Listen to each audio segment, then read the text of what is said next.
Short ride tayo sa Binyan Esplanade para ma-experience ang magandang baywalk at ang view ng Laguna Lake.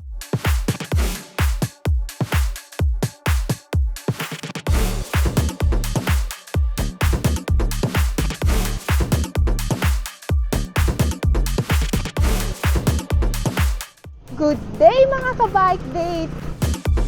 Ang destinasyon po natin ngayon ay ang Binyan Esplanade. Hindi po tayo makapag-plan ng mas mahabang ride dahil maulan lately. Galing po tayo ng Southwoods and mag-cross tayo ng SLEC. Dito tayo dadaan sa halang papuntang bayan.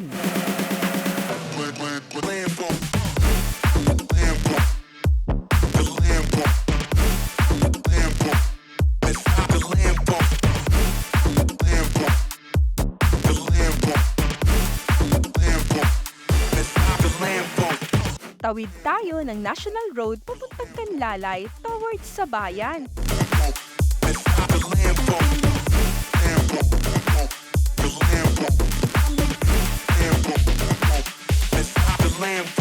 Nasa plaza na po tayo ngayon. Turn left tayo sa Paterno Street towards Barangay de la Paz.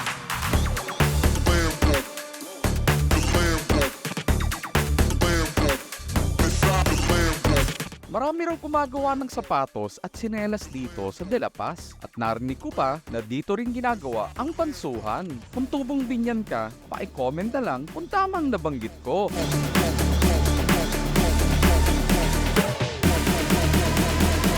Turn left tayo papuntang Esplanade. Naku, baha! Pero uncle deep lang. Ang kinakatakot ko lang ay baka may malalim na part. Sa gitna na lang tayo para wala namang butas. Sana pantay lang yung kalsada. Mahirap kung masemplang sa ganitong sitwasyon.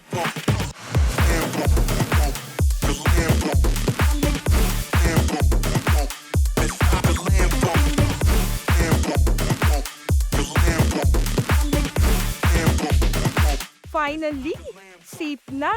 Buti na lang mababaw lang.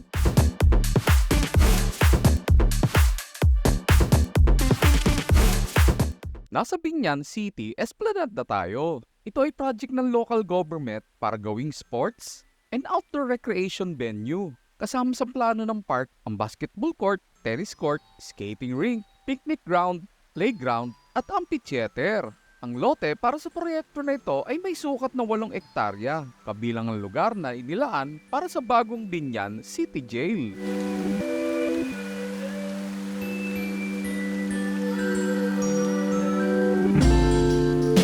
Sa ngayon ay tapos na ang baywalk. Magandang tanawin ng Laguna Lake. Tanaw na rin ang skyline ng Alabang dito.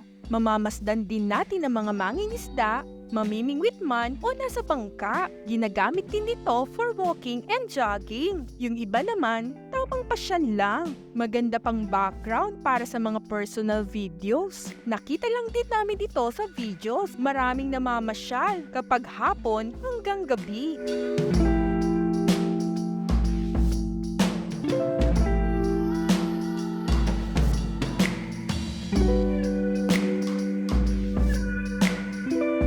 Pabalik na ulit tayo ng bayan.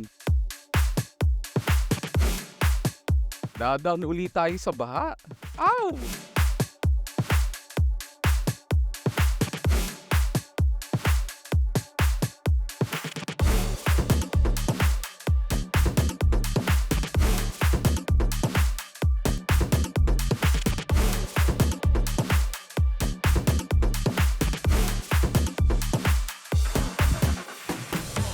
Nasa plaza na tayo ngayon. Tingnan natin kung ano-ano makikita natin.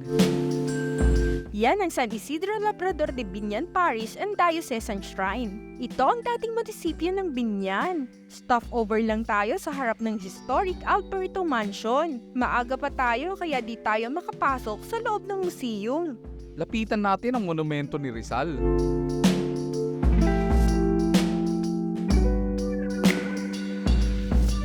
Ayun pa yung Los Maduros Bandstand. Ikutan natin uli ang plaza at pabalik na uli tayo sa Carmona.